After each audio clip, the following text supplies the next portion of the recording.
dira que le vrai secret de la Salette était beaucoup plus court et que ces histoires d'apostasie et d'éclipse ont été rajoutées par Mélanie. L'apparition de la Salette a été reconnue, mais faisons la distinction à l'intérieur de ce phénomène, sûrement surnaturel. Distinguons cela avec ce fameux texte, ce fameux secret, qui est interminable. C'est interminable, c'est apocalyptique. De même que la fraternité sacerdotale Saint-Pédis reprend à son compte tous les arguments des ennemis de l'infaillibilité pontificale pour justifier ses positions hétérodoxes, l'abbé Ricossa et l'IMBC reprennent les arguments des ennemis les plus enragés de la Salette et font preuve de la même mauvaise foi. On ne peut nier que le secret de la Salette ne s'accorde pas vraiment avec la thèse de Cassis Yacoum. D'autre part, pourquoi ne diffuse-t-il pas les sermons de Monseigneur Guérard, en particulier ceux sur la Salette? La Sainte Vierge a commencé par dire qui étaient les fautifs, les premiers fautifs, les prêtres. Alors, vous allez entendre, ah non, les prêtres, ah non, mais qu'est-ce que c'est ça? Ils n'ont pas aimé ça. Alors ils ont persécuté les deux enfants qui ont vu Marie. Et ils ont dit, non, non, non, non, c'est impossible, la Mère de Dieu ne peut pas parler de nous, non, non, non, qu'est-ce que c'est que ça? Non, on ne va pas le diffuser. Le ciel a répondu aux ecclésiastiques qui se sont opposés au message de Mélanie. Bon nombre d'entre eux ont rendu compte de leur opposition frontale à la très sainte Vierge.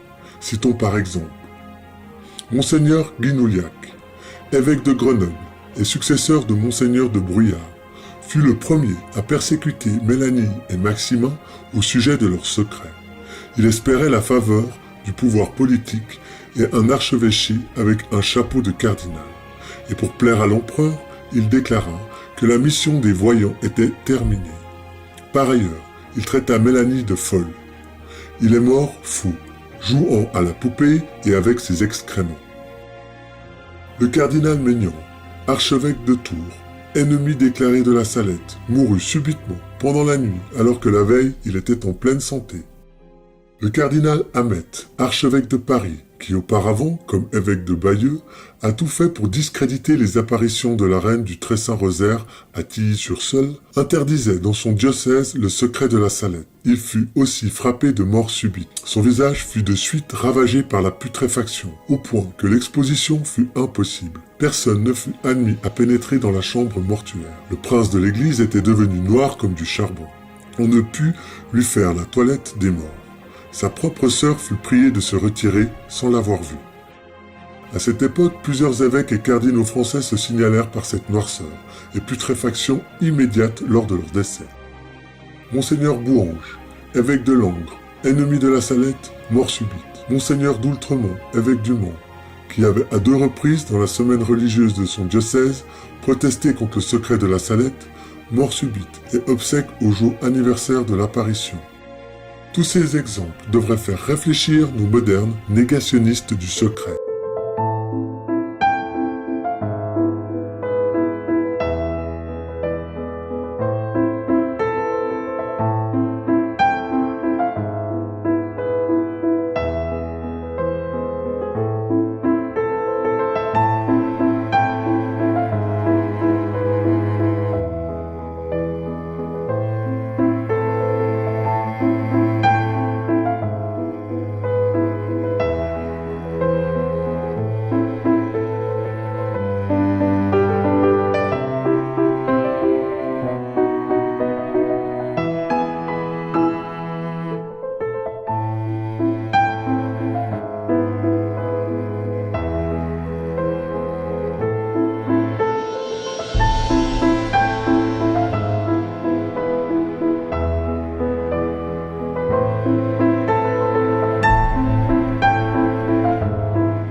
Nous avons vu la dimension politique du règne de l'Antéchrist, mais qu'en sera-t-il exactement de la dimension spirituelle de son règne ? Poser cette question revient à se demander comment certains élus, c'est-à-dire certains catholiques, pourront être ou peut-être ont déjà été trompés par l'Antéchrist ou par son pouvoir. Tout d'abord, il convient ici d'évoquer une figure très importante dont nous n'avons pas encore parlé. C'est le fameux faux prophète. Celui-ci est parfois confondu à tort avec l'Antéchrist, mais il s'agit bien de deux personnes différentes. Toutefois, ces deux personnes sont évidemment liées, puisque les théologiens nous expliquent que le faux prophète a pour fonction de préparer le règne de l'Antéchrist, dont il est le serviteur et le complice. Mais qui est donc ce faux prophète évoqué par notre Seigneur Jésus-Christ dans Matthieu 24 ?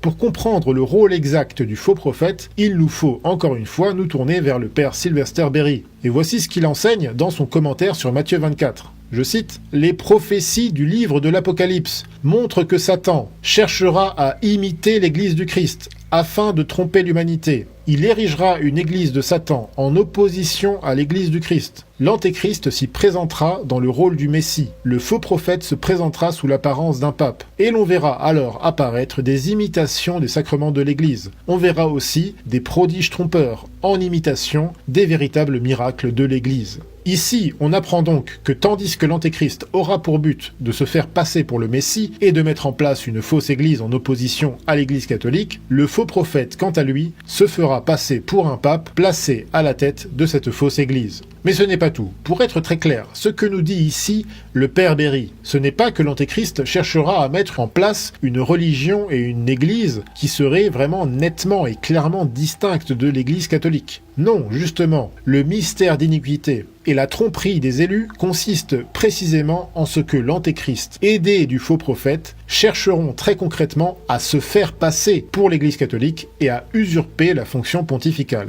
Et c'est d'ailleurs exactement ce qui s'est passé lors de l'occupation du temple par Antiochus Épiphane, qui mit non seulement en place une fausse religion, comme nous l'avons dit, mais également une succession de faux grands prêtres du temple, acquis à sa cause, lesquels peuvent être considérés comme des précurseurs des faux prophètes de l'Antéchrist. De plus, nous lisons dans le livre des Maccabées que seule une minorité de Judéens restèrent fidèles à la vraie religion et résistèrent par les armes à Antiochus et aux faux grands prêtres, tandis que la majorité du peuple juif apostasia ou se laissa séduire par la nouvelle religion. Le révérend père Berry poursuit son exégèse en nous donnant des détails encore plus clairs. Rappelez-vous que tout ceci, tout ce que je vous lis ici, le père Berry l'écrit dans les années 1920. Citation. « Il est un fait historique que les plus désastreuses périodes pour l'Église furent les moments où le siège pontifical fut vacant, ou lorsque des antipapes s'opposaient avec la tête légitime de l'Église. Il en sera de même dans ces jours terribles qui arrivent. L'Église, privée de son pasteur suprême, devra trouver refuge dans la solitude, là où se trouvera le conseil de Dieu lui-même pendant ces temps difficiles. En ces jours, l'Église trouvera aussi refuge et consolation auprès des âmes fidèles, tout particulièrement dans la réclusion de la vie religieuse. » Le père Berry poursuit plus loin, en nous faisant comprendre un élément fondamental de l'avènement du règne de l'Antéchrist et du faux prophète, à savoir qu'il s'agira d'une révolte simultanée du judaïsme talmudique avec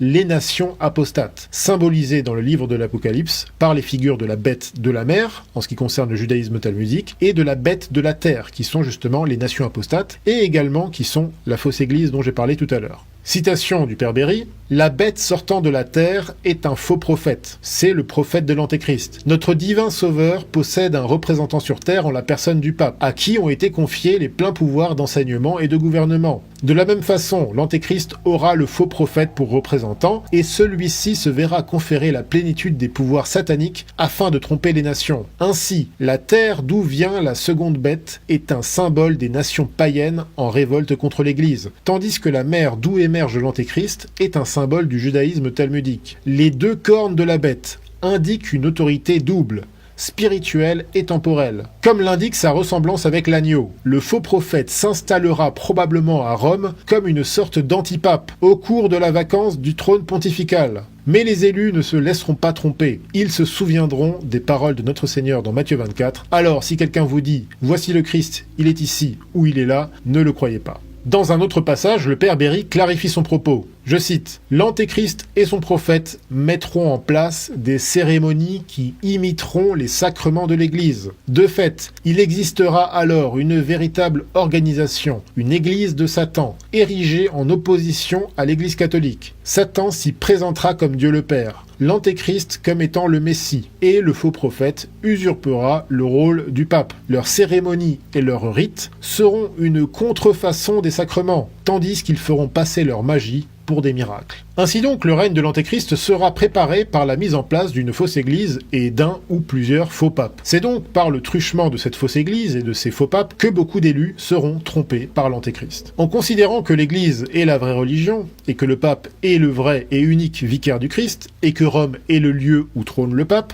il est donc tout à fait logique que les forces de l'Antéchrist chercheront à s'attaquer à l'Église et à usurper la fonction pontificale. Et ceci est d'ailleurs une preuve puissante pour la vérité catholique, bien qu'il s'agisse également d'une perspective terrifiante pour les croyants. Cette conclusion semble extrêmement choquante pour de nombreux catholiques, mais pourtant, tel est l'enseignement constant de l'Église catholique et de ses meilleurs théologiens. D'ailleurs, le père Berry est évidemment loin d'être le seul à enseigner ces choses. Au milieu du XIXe siècle, le cardinal Henry Manning lançait déjà cet avertissement aux catholiques de son temps, en leur rappelant les choses suivantes. Citation, « L'idée d'une apostasie de la cité de Rome contre le vicaire du Christ et sa destruction par l'Antéchrist semble être si stupéfiante aux yeux de beaucoup de catholiques que je ferai aussi bien de citer dans le texte quelques théologiens de la plus haute réputation. Premièrement, Malvenda, qui écrit expressément sur le sujet, affirme de même que Ribera, Gaspard Mellus, Biegas, Suarez, Bellarmin et Bozius que Rome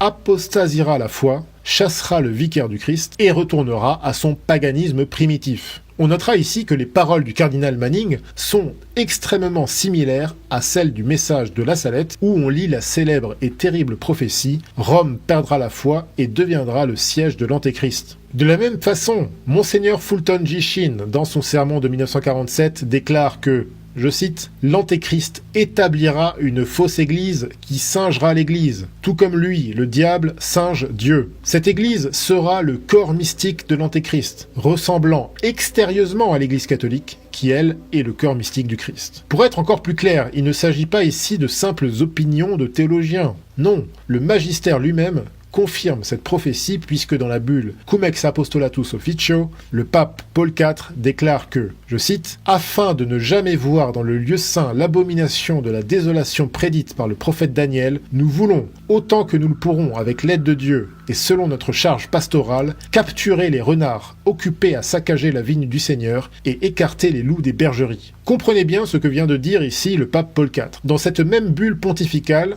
le pape Paul IV déclara que s'il devait un jour apparaître un prétendu pape enseignant manifestement des hérésies et des doctrines fausses, les fidèles auraient l'obligation de le considérer comme étant un usurpateur, lui ainsi que toute la hiérarchie qu'il aura mis en place. Clairement, le pape Paul IV, divinement inspiré et conformément à l'opinion de tous les théologiens, avait parfaitement conscience que l'abomination dans le lieu saint se réaliserait par la grande usurpation des faux prophètes de l'Antéchrist. La bulle Cum ex apostolatus, elle est bien connue, elle est connue par tout le monde. Elle est abrogée, cette bulle, oui, en 1917. Oui, bien sûr, elle est abrogée dans le sens que cela a été refondu avec le nouveau code de droit canon, qui d'ailleurs ne parle pas du pape, puisque ce n'est pas une question du pape. Alors nous pensons effectivement que la bulle en tant que telle n'a plus force de loi. Il me semble que notre monde néo-païen ferait beaucoup mieux de réaliser qu'il s'apprête à vivre l'une des plus terrifiantes manifestations des forces du mal que le monde ait connues depuis bien longtemps. Pour conclure, nous pouvons établir 3 choses certaines à propos de l'Antéchrist. Premièrement, il aura un tel pouvoir de séduction qu'il passera pour une figure messianique auprès des juifs apostats et auprès de l'humanité déchristianisée. Deuxièmement, il établira un pouvoir spirituel constitué d'une fausse église, mais aussi d'une doctrine séduisante et trompeuse. Troisièmement, il disposera d'une grande puissance politique qui sera universelle et qui s'étendra aussi bien sûr sur l'économie. En considérant tous ces éléments, il est certain qu'on ne peut pas s'empêcher de constater que nous vivons à une époque qui semble correspondre en de nombreux points au règne de l'Antéchrist, ou du moins à son avènement futur.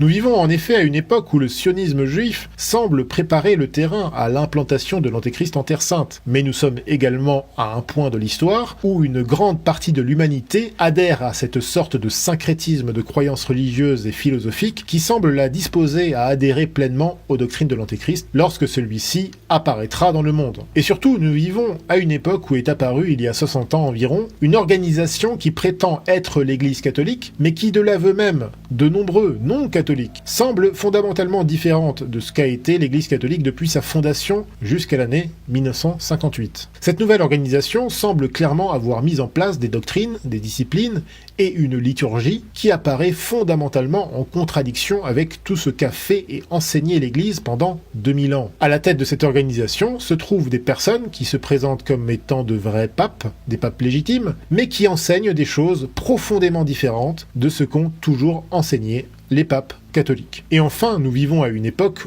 où les grandes puissances de ce monde sont dirigées par une élite politique fondamentalement antichrétienne et dont l'un des nouveaux objectifs semble être de vouloir mettre en place un système monétaire qui rendra extrêmement difficile de réaliser des transactions financières, même les plus anodines, sans adhérer pleinement à l'idéologie actuellement dominante. Toutes ces informations inquiétantes ne doivent surtout pas vous faire perdre espoir, bien au contraire. Premièrement, il est impossible d'affirmer avec certitude que le règne de l'Antéchrist est imminent. Cela, il n'y a que Dieu qui le sait. Deuxièmement, les théologiens divergent quant à l'ordre exact de tous ces événements. Certains considèrent par exemple que le règne de l'Antéchrist précédera immédiatement la fin du monde et pas seulement la fin des temps. D'autres, au contraire, comme le père Berry, proposent une autre chronologie. Et étant donné la prescience extraordinaire de ce théologien, nous avons tendance à suivre son opinion. Citation: « Une lecture attentive du livre de l'Apocalypse montre clairement que l'Antéchrist apparaîtra plusieurs siècles avant le jugement dernier et la fin du monde. Son règne constituera la dernière tentative de Satan pour empêcher le règne universel du Christ dans le monde. Après la défaite de l'Antéchrist, les nations de la gentilité reviendront dans l'Église, tandis que les Juifs se convertiront enfin. Et c'est alors que s'accompliront les paroles du Christ. Il y aura une seule bergerie et un seul pasteur. » Le père Berry considère donc que le règne de l'Antéchrist signalera seulement la fin d'un temps, et non pas la fin du monde.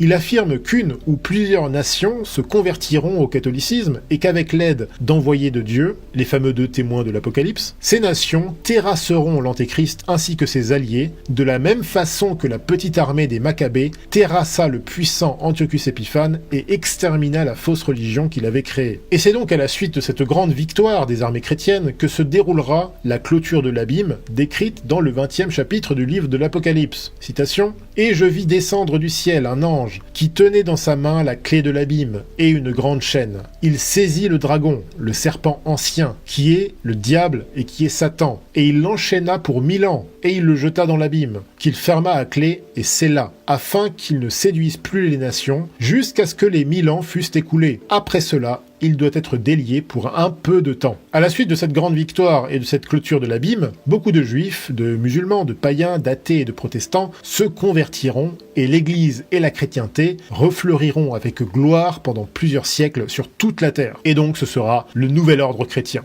À la suite de cette période, le père Berry nous explique que la foi, malheureusement, se refroidira à nouveau, des hérésies apparaîtront à nouveau et qu'un terrible affrontement final se produira. Nous lisons effectivement dans le chapitre 20 de l'Apocalypse, citation: « Quand les 1000 ans se seront écoulés, Satan sera relâché de sa prison, et il en sortira pour séduire les nations qui sont aux 4 extrémités de la terre, Gog et Magog, afin de les rassembler pour le combat. Leur nombre est comme le sable de la mer. Elles montèrent sur la surface de la terre et elles cernèrent le camp des saints et la ville bien-aimée. Mais Dieu fit tomber un feu du ciel qui les dévora, et le diable, leur séducteur, fut jeté dans l'étang de feu et de soufre, où se trouvent déjà la bête et le faux prophète, et ils seront tourmentés jour et nuit au siècle des siècles. »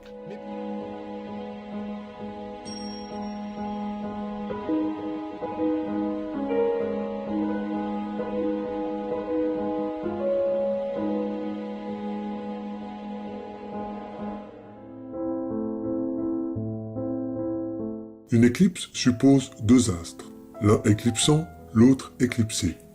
La très sainte Vierge Marie nous apprend que l'astre qui est éclipsé est l'Église, une, sainte, catholique et apostolique. L'astre qui éclipse n'est donc pas l'Église catholique, c'est une autre Église, qui ne peut être l'Église de notre Seigneur Jésus-Christ. Si elle n'est pas l'Église de Jésus-Christ, la cité de Dieu, elle est nécessairement satanique. Elle fait partie de la cité du diable. Cette Église conciliaire a détruit la vérité. Elle n'enseigne plus la même foi. Elle passe son temps à attaquer la vérité connue, un des 6 péchés contre le Saint-Esprit, péché difficilement rémissible. Ce qui était bien devient le mal, ce qui était mal devient le bien. Le vrai devient faux, le faux devient vrai. Elle ne combat qu'un seul groupe, ceux qui veulent rester fidèles à l'Église de toujours. Elle a détruit tous les moyens de sanctification, tous les secours ordinaires du catholique dans l'acquisition de la vie éternelle, en rendant ontologiquement invalide le sacrement des consécrations épiscopales. Elle a coupé l'arbre des sacrements à la racine. Cette Église n'est pas apostolique. Ses prêtres ne sont pas prêtres. Ses évêques ne sont pas évêques. Elle a détruit la liturgie, la discipline, les élites, les combattants, les missions, les principes d'enseignement, les volontés, etc. Elle remplace la seule vraie fin, qui est l'amour de Dieu, par l'amour de l'homme. Elle blasphème contre le premier commandement, respectant toutes les autres religions dont le Père est le diable. Il n'y a plus de péché, sauf de rester catholique. Elle ne combat plus les ennemis du nom de chrétien, pire, elle les dit ses amis. Elle n'est plus une, elle n'est plus sainte, elle n'est plus catholique, elle n'est plus apostolique. Elle dénigre systématiquement la Sainte Église en lui attribuant faussement de multiples fautes.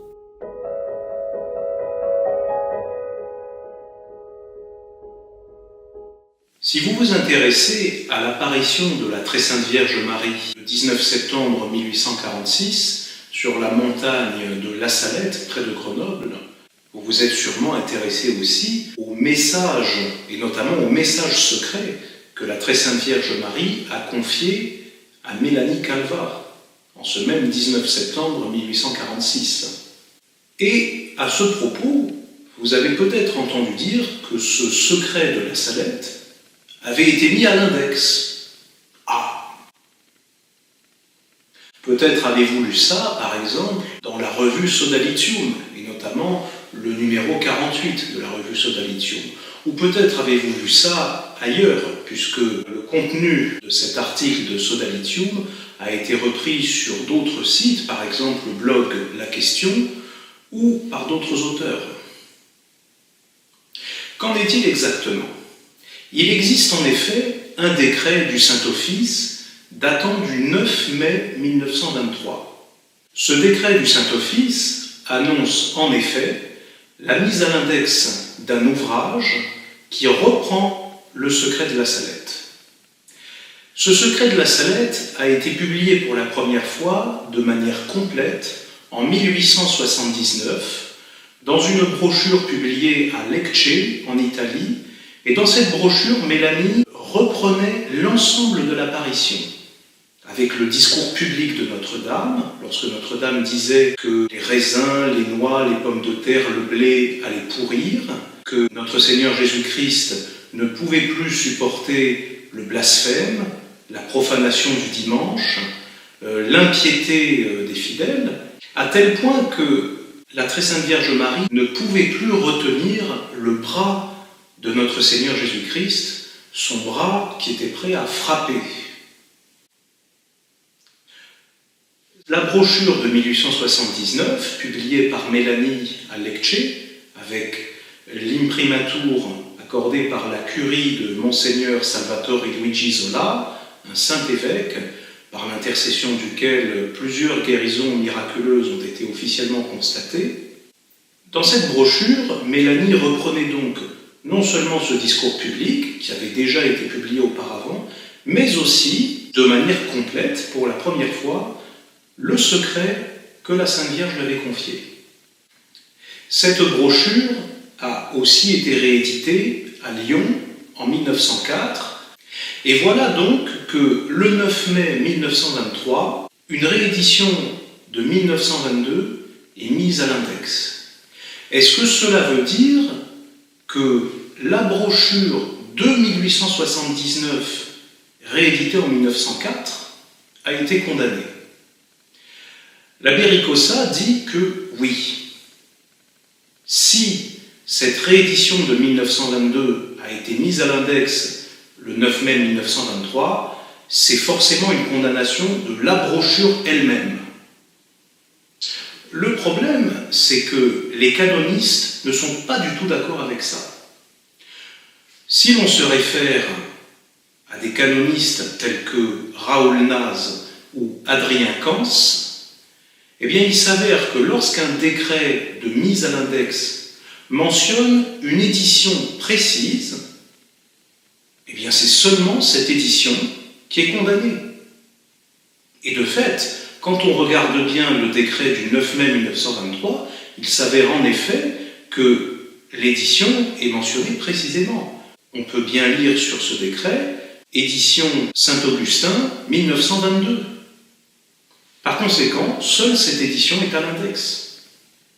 Et en aucun cas, la brochure elle-même de Mélanie, publiée en 1879 à Lecce et rééditée en 1904 à Lyon.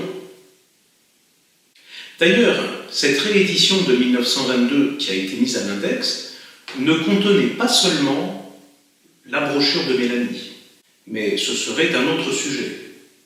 Donc, la brochure de Mélanie, publiée en 1879, n'a pas été mise à l'index. Le secret de la Salette n'est pas à l'index.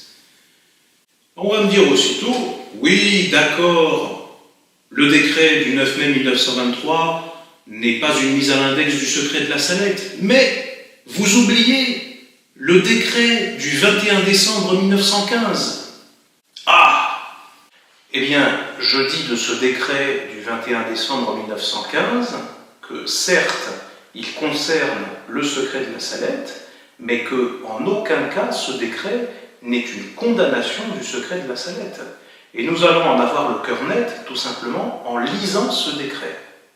Cette suprême congrégation a été informée que certaines personnes, même des membres du clergé, ne tenant point compte des réponses et décisions de ladite sacrée congrégation, continuent dans des livres, brochures, articles de revues, signés ou anonymes, de discuter et de traiter de ce qu'on appelle le secret de la Salette, de ses divers aspects et de ses applications aux temps présents ou à venir, et cela sans la permission et même contre la défense des ordinaires.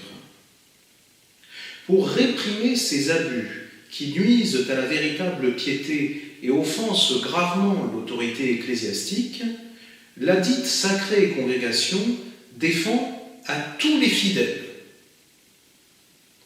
de tout pays de discuter et de traiter du sujet en question, sous quelque prétexte et en quelque forme que ce soit, livres, brochures, articles signés ou anonymes, ou de toute autre manière. Tous ceux qui enfreindront cette défense du Saint-Office, s'ils sont prêtres, seront déchus de toute dignité dont ils pourraient être revêtus, et l'ordinaire les frappera de suspens avec défense d'entendre les confessions et de célébrer la messe. S'ils sont laïcs, ils se verront refuser les sacrements jusqu'à ce qu'ils soient venus à récipiscence. De plus, les uns et les autres encourront les peines édictées tant par Léon XIII dans la Constitution Officiorum ac Munerum contre ceux qui, sans une permission légitime des supérieurs, publient des ouvrages sur des sujets religieux, que par Urbain VIII, décret Sanctissimus Dominus Noster, 13 mars 1625, contre ceux qui, sans l'autorisation des ordinaires, répandent dans le public de prétendues révélations. Le présent décret ne condamne pas, pourtant, la dévotion à Notre-Dame réconciliatrice, communément appelée de la Salette, donnée à Rome au palais du Saint-Office le 21 décembre 1915. On voit bien que dans ce décret, il n'est question que de réprimer des auteurs écrivant à propos du secret sans l'autorisation des ordinaires ou contre la défense des ordinaires. Et qu'en aucun cas, ce décret ne défend de posséder, de lire ou de diffuser le secret de la Salette. À quel moment ce décret mentionne-t-il une interdiction de posséder, de lire ou de diffuser le secret de la Salette? Nulle part, absolument nulle part. Alors, il est vrai que le ton de ce décret est très sévère. On est impressionné à la lecture de ce décret.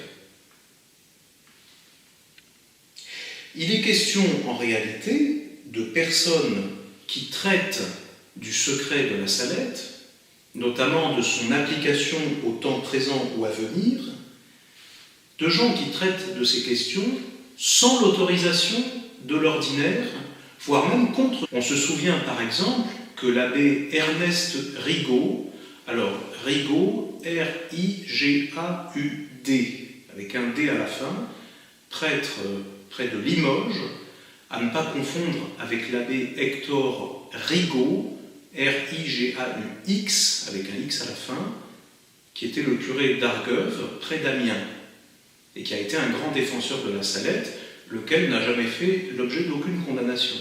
Par contre, cet abbé Ernest Rigaud, de Limoges, était un déséquilibré, un apparitionniste, qui écrivait à peu près tout et n'importe quoi dans un bulletin périodique. De son vivant, Mélanie Calva, la voyante de la Salette, s'était désolidarisée de cet abbé Ernest Rigaud, avec un D à la fin. Donc je le précise parce que l'abbé Ricossa fait régulièrement la confusion entre ces deux prêtres.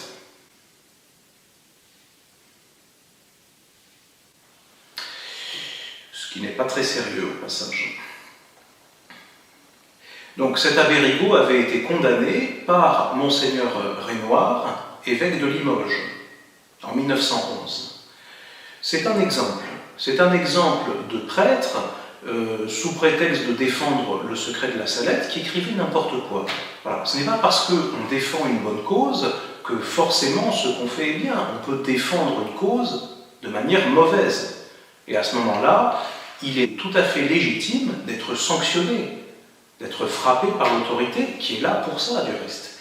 Mais ce qui est quand même très étrange avec ce décret, c'est que sous prétexte qu'il y a des abus commis par des personnes écrivant de mauvais commentaires, des abus écrits par des personnes allant à l'encontre des décisions des ordinaires, eh bien, sous prétexte de réprimer ces quelques abus, on interdit à tout le monde de traiter la question du secret de la Salette. Alors déjà, c'est très curieux. C'est une décision qui apparaît comme tout à fait arbitraire. D'autant que divers témoignages d'époque certifient que les défenseurs du secret de la Salette se sont soumis à ce décret, mais que les adversaires du secret de la Salette ne se sont pas soumis à ce décret et ont continué à traiter de la question du secret de la Salette, donc à l'encontre de ce décret, et que ces adversaires du secret de la Salette n'ont jamais été sanctionnés par l'autorité. Ce qui est quand même très curieux. Ça ressemble bien à un deux poids, deux mesures. Et à ce moment-là, on s'aperçoit d'une anomalie tout à fait significative dans ce décret, c'est que, en général, dans un décret du Saint-Office, vous avez l'approbation du pape qui est mentionnée à la fin du décret. Or là, il n'y a aucune approbation pontificale dans ce décret. On peut se dire, d'abord en voyant ça, que c'est suspect, parce que si les législateurs qui sont à l'origine de ce décret avaient eu l'approbation du pape, on peut être sûr qu'ils l'auraient mentionné. Ce qui veut donc bien dire que les adversaires du secret de la Salette ont publié ce décret sans l'autorisation du pape, parce que s'ils l'avaient eu, ça aurait été un argument de poids contre les défenseurs du secret de la Salette, et il n'aurait pas manqué de le mentionner. Mais c'est oublier une chose. En effet, d'un point de vue canonique, lorsque un décret est un rappel de condamnations antérieures, de dispositions canoniques qui ont déjà été ratifiées par le pape, eh bien à ce moment-là, lorsque un tel décret, qui est simplement un rappel, est publié, eh bien, il n'a pas besoin d'être approuvé à nouveau par le pape, puisque c'est simplement un rappel de ce qui a déjà été approuvé par le pape. Donc à ce moment-là, ce n'est pas nécessaire. Alors, ce décret est-il le rappel de décisions antérieures? Ce décret est-il le rappel d'une condamnation antérieure du secret de la Salette? L'abbé Ricossa prétend que oui. Et il est vrai que ce décret, de manière confuse d'ailleurs, se réfère à des condamnations antérieures. Je cite, « Il est parvenu à la connaissance de cette suprême congrégation qu'il ne manque pas de gens, même appartenant à l'ordre ecclésiastique, qui, en dépit des réponses et décisions de la sacrée congrégation elle-même, continuent, par des livres, brochures et articles publiés dans des revues périodiques, soit signés, soit anonymes, à traiter et discuter la question dite du secret de la Salette, etc. » Et ce qui fait dire à l'abbé Ricossa que ce décret de 1915 est un rappel de décisions qui datent de 1880 et de 1881. À propos de ces décrets de 1880 et de 1881 qui constituent la première pièce citée par l'abbé Ricossa dans sa plaquette « Le Saint-Siège et le secret de la Salette », je viens justement d'écrire un article dans La Voix des Francs numéro 51 de janvier 2019. J'explique dans cet article que ces décrets ne sont l'œuvre en réalité que d'une véritable supercherie. Ces décrets ont été découverts par Michel Corteville dans les archives du Saint-Office et publiés pour la première fois en l'an 2000, dans la thèse de Michel Corteville, La grande nouvelle des bergers de la Salette. Ces décrets, qui comportent des termes extrêmement sévères contre Mélanie et contre sa brochure de 1879, contenant le secret de la Salette, ces décrets sont censés avoir été approuvés par le pape Léon XIII. Les manuscrits originaux de ces décrets portent la mention manuscrite « Le même jour de la féerie, le Saint-Père a approuvé ». Sur les 6 décrets publiés par Michel Corteville et cités par l'abbé Ricossa, il y en a un qui porte non pas la mention « Le même jour, le Saint-Père a approuvé », mais relaté au Saint-Père. Il s'agit du premier décret, du 26 février 1880.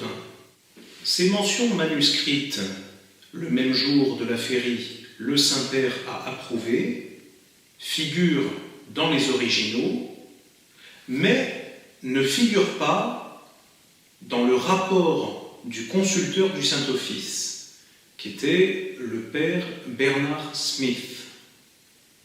Ce rapport du père Bernard Smith date du 5 juillet 1880, alors que pourtant, ce rapport du père Smith fait état de la mention manuscrite du premier décret du 26 février 1880, mention manuscrite disant « relaté au Saint-Père ». Mais avant le 5 juillet, il y avait d'autres décrets avec la mention manuscrite « le même jour de la féerie, le Saint-Père a approuvé ». Mais ces mentions ne sont pas dans le rapport du père Smith. Et Michel Corteville nous explique une chose très importante, justement que ces mentions manuscrites sont dans les originaux, mais ne sont pas dans le rapport du père Smith. Et il y a d'autres décrets qui ont été publiés par la suite, avec la même mention manuscrite, le même jour de la féerie, le Saint-Père a approuvé. Et Michel Corteville nous dit que tout cela a été ajouté avec la même encre et la même écriture. Ce qui veut donc dire vraisemblablement que ça a été rajouté en même temps, donc tout cela a été rajouté à partir de la promulgation du dernier décret, du 16 février 1881. Donc nous avons des mentions qui stipulent que le même jour, le Saint-Père a approuvé. Or, ces mentions manuscrites n'ont été rajoutées que bien après. Donc ces mentions manuscrites sont mensongères. Ce n'est pas le même jour que le Saint-Père a approuvé. Ce n'est même jamais que le Saint-Père a approuvé. il n'est que de voir la bienveillance dont le pape Léon XIII faisait preuve vis-à-vis de Mélanie. Le pape Léon XIII a demandé au cardinal Ferrieri de faire appliquer la règle des apôtres des derniers temps par Monseigneur Fava, évêque de Grenoble. Cet ordre venait du pape Léon XIII. Aussi, à la fin de l'année 1878, le pape Léon XIII avait reçu un exemplaire du Secret de la Salette, qui était alors prêt à être publié, de même que l'ont reçu les cardinaux Filippo Maria Guidi et Domenico Consolini. Et le pape Léon XIII, en avril 1880, faisait demander à maître Amédée Nicolas, par l'intermédiaire du cardinal Ledokowski, d'écrire une défense et explication du Secret de la Salette. Défense et explication du Secret de la Salette qui n'a jamais été condamnée et qui a effectivement été publiée par maître Amédée Nicolas. Donc, il faudrait croire qu'en même temps, le pape Léon XIII aurait ratifié des décrets du Saint-Office qui demandaient à ce que le Secret de la Salette soit condamné. Donc c'est complètement absurde. Je démontre par ailleurs que tout cela était dû à l'initiative du cardinal Bartolini, qui a été pris plusieurs fois en flagrant délit de mensonge. Je montre tout cela dans mon article, je donne les citations et toutes les preuves. Tout cela est vérifiable. Et je me suis appuyé sur des documents que l'abbé Ricossa avait sous les yeux. Parce que l'abbé Ricossa s'est appuyé sur la grande nouvelle des bergers de la Salette de Michel Corteville. C'est là qu'il a trouvé les décrets de 1880 et 1881 que je viens de mentionner. Et pour dire que les mentions manuscrites « Le Saint-Père a approuvé » ont été rajoutées après coup, je me suis appuyé sur des notes de bas de page que l'abbé Ricossa avait sous les yeux. Les mêmes pages auxquelles l'abbé Ricossa renvoie, les mêmes pages sur lesquelles il s'est appuyé. Alors c'est quand même curieux. Il n'y a pas si longtemps, je faisais remarquer que cela fait 20 ans que l'abbé Ricossa a publié une hérésie à propos de l'Apocalypse de Saint Jean. Je vous renvoie à ma vidéo « L'abbé Ricossa et l'Apocalypse ». Et je donne toutes les citations dans mon article pour montrer que ce qu'a écrit l'abbé Ricossa est hérétique. Dans son article « L'Apocalypse selon Corsini », l'abbé Ricossa fait sienne l'interprétation de Eugenio Corsini, qui était un progressiste, comme l'abbé Ricossa l'a d'ailleurs écrit. L'abbé Ricossa a fait sienne cette exégèse de Eugenio Corsini, selon laquelle l'Apocalypse ne parle pas du futur, mais du passé, en allant simplement du péché d'Adam jusqu'à la crucifixion de notre Seigneur Jésus-Christ. Or, l'Apocalypse énonce dès le tout premier verset qu'il s'agit de révéler les choses qui doivent arriver bientôt. Alors, si ce sont des choses qui doivent arriver bientôt, ce sont donc des choses futures. Comment donc l'abbé Ricossa peut-il écrire que l'Apocalypse ne parle pas du futur, mais du passé? Ça fait quand même 20 ans. Alors, il faudrait croire qu'en 20 ans, il n'a pas lu le premier verset de l'Apocalypse. Eh bien, de la même manière, il n'a pas lu, entre guillemets, les notes de bas de page de Michel Corteville, prouvant qu'on ne peut pas s'appuyer sur les décrets du Saint-Office de 1880 et de 1881, parce que ces décrets, qui n'étaient pas le rappel de condamnation antérieure, et qui nécessitaient donc une approbation du pape, eh bien ces décrets n'ont jamais été approuvés par le pape, et même la nécessaire approbation du pape a été usurpée par une mention manuscrite mensongère, et j'explique même dans mon article que la réunion du 26 juillet 1880 des consulteurs du Saint-Office a décidé de la promulgation d'un autre décret contre la brochure de Mélanie. Mais il s'avère en fait que le vote de cette réunion était truqué. Michel Corteville explique à partir d'archives d'époque, notamment des notes manuscrites d'un consulteur du Saint-Office présent à cette réunion, le père Molza. D'après les notes manuscrites du père Molza, Michel Corteville explique que sur 12 consulteurs présents, seulement 4 ont voté pour qu'un décret soit publié contre la brochure de Mélanie.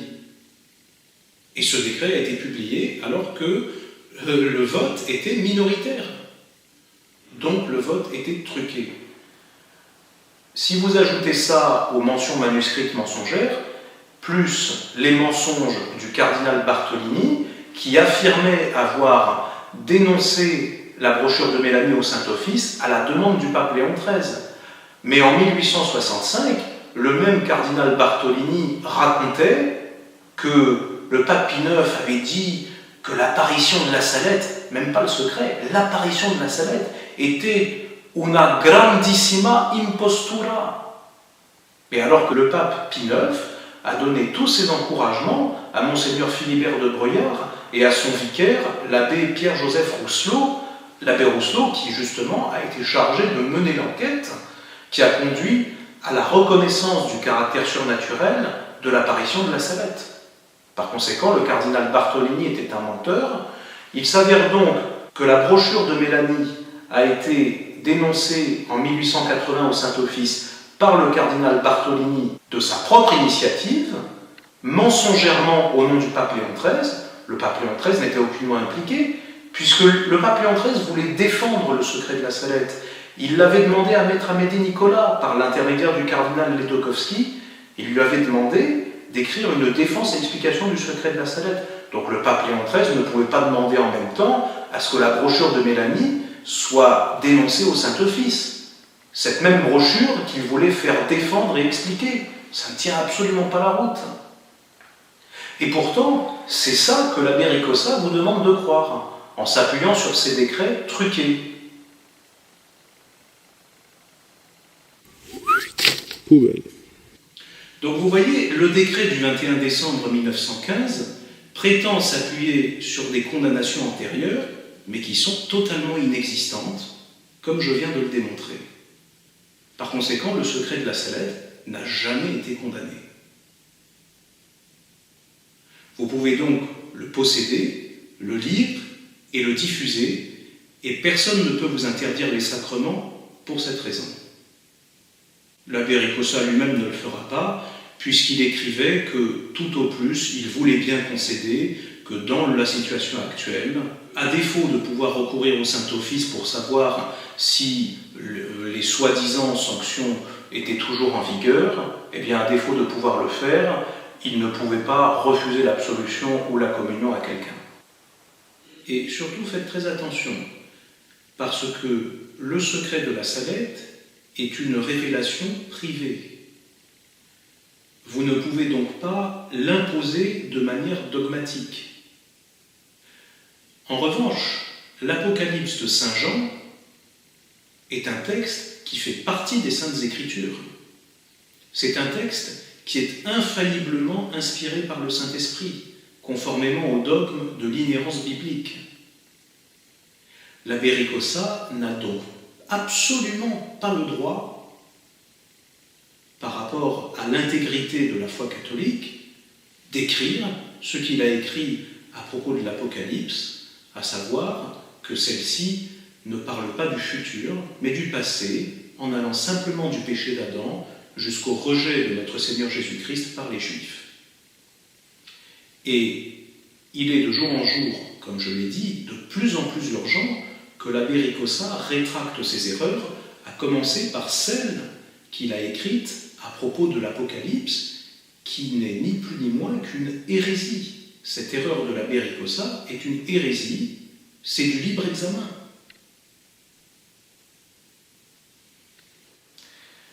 Par conséquent, je vous invite sincèrement à lire et à méditer le secret de la Salette, mais aussi la règle des apôtres des derniers temps. Ces deux textes sont indissociables en réalité. Chers amis, c'est avec une vive émotion que je m'adresse à vous pour cette annonce dont vous comprendrez vous-même l'importance. Depuis que je m'intéresse à l'apparition de Notre-Dame à la Salette en 1846, une objection persistante n'a cessé d'éveiller mon attention par rapport au secret de Mélanie. Ce texte qui a tellement déchaîné les passions de par ses avertissements prophétiques, notamment quant à l'apostasie de Rome et à l'éclipse de l'Église. Cette objection dont je vous parle consiste précisément à douter de l'origine mariale de ces graves paroles, ce qui certes n'est pas un dogme de foi, mais tout de même, au motif qu'elles ne se retrouveraient pas dans le manuscrit que Mélanie rédigea en juillet 1851 pour le pape Pie IX. C'est en effet ce manuscrit qui a, paraît-il, été retrouvé en octobre 1999 par Michel Corteville au Vatican. La lecture de ce supposé manuscrit m'a toujours laissé dubitatif. D'autant que cette découverte inespérée précède de quelques mois la divulgation par Joseph Ratzinger le 26 juin 2000 d'un prétendu troisième secret de Fatima dont il a été depuis solidement démontré qu'il s'agit d'un faux. Par ailleurs, le fait que le supposé manuscrit de 1851 ait été découvert dans les archives de l'ancien Saint-Office, alors sous la responsabilité du même Joseph Ratzinger, n'avait fait qu'accroître mes soupçons. Lors de la parution de mon premier livre, j'avais cru pouvoir résoudre cette controverse assez simplement, avant de me rendre compte à quel point celle-ci était en réalité bien plus compliquée qu'il n'y paraissait, et que ce dossier devait être rouvert et considérablement approfondi. Je me suis donc livré à une véritable chasse aux moindres détails. J'ai consciencieusement examiné et réexaminé tous les documents qui étaient connus sur le sujet. Il se trouve que ce n'est pas la découverte d'un document inédit qui a définitivement fait pencher la balance, mais la reconsidération de ce que l'on croyait bien connaître et bien comprendre. Les éléments qui m'ont permis d'arriver à une conclusion certaine étaient sous nos yeux depuis 20 ans, mais nul n'avait su les voir et en comprendre les conséquences. De même que nul n'avait vu le lien entre l'agenda maçonnique dévoilé par Diana Vaughan et Vatican II, que nul n'avait vu que Jean XXIII avait enseigné le salut universel dans 3 de ses encycliques dont Pacem in Terris, et que nul n'avait vu que la brochure de Mélanie n'avait jamais été mise à l'index, puisque le décret de 1923 ne mentionne qu'une édition augmentée de 1922, et que, comme le disent bien les canonistes, lorsqu'une édition précise est visée par un décret, celle-là seulement est condamnée. Je détiens désormais les preuves définitives que le prétendu manuscrit de Mélanie, découvert en 1999 au Vatican, n'est qu'un faux grossier, et qui, avec l'affaire du faux troisième secret de Fatima, constitue une seule et même opération de désinformation et de manipulation. Les révélations mariales de La Salette et de Fatima gênent les actuels occupants du Saint-Siège.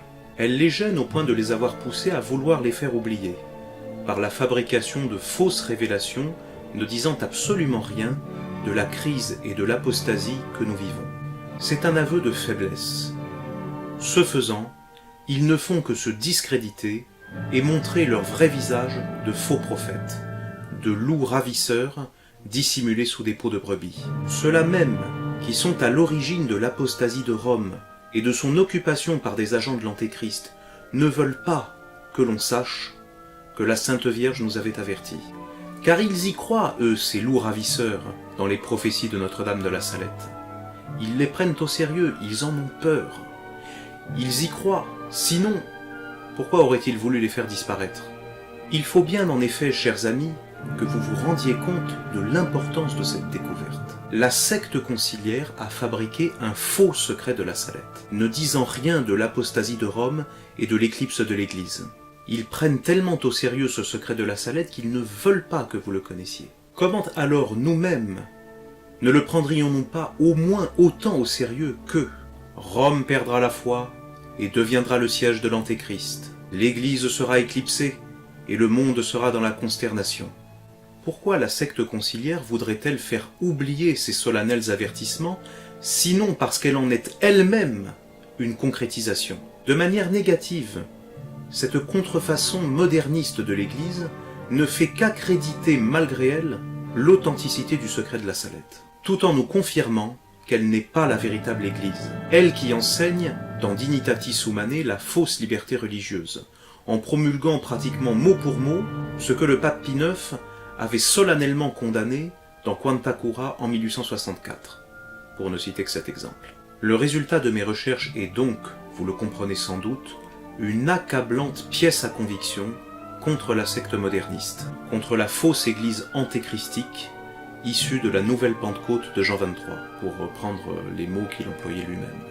Pour prouver l'inauthenticité du texte découvert en 1999 par Michel Corteville et attribué à Mélanie, je m'appuie désormais sur des preuves indiscutables, tellement indiscutables que 2 écrivains qui jusqu'alors m'avaient apporté la contradiction ont finalement changé d'avis pour me rejoindre sur ce constat.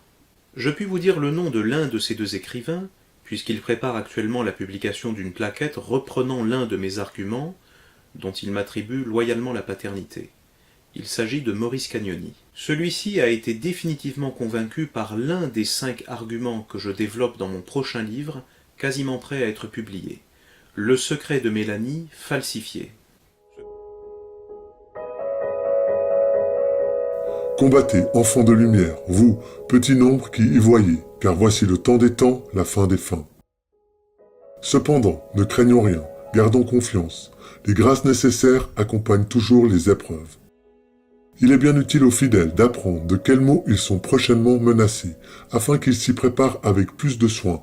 Quand ces maux arriveront, quand des nations chrétiennes jusqu'alors arboreront hautement l'étendard de l'incrédulité, cet exemple terrible, loin d'ébranler leur foi, ne fera que l'affermir de plus en plus, parce qu'ils sauront que ces choses ont été prédites depuis le commencement du christianisme, et que Dieu ne les a permises que pour punir les crimes sans nombre de ces nations, accumulés d'âge en âge avec un excès prodigieux. Monseigneur Gaume, le credo. Fort de son credo, lui, enfant, jeune fille, pauvre servante, petite ouvrière, obscur laboureur, il laissera passer, tranquille et confiant, la justice de Dieu. Il sait, et il sera toujours, que toutes ces tempêtes ont été prédites, qu'il ne tombera pas un cheveu de sa tête sans la permission de son Père céleste, que tout ce qui arrive tourne au bien des élus, que les portes de l'enfer ne prévaudront point contre l'Église, et que ses ennemis pourriront bientôt dans le tombeau qu'ils avaient creusé pour elle.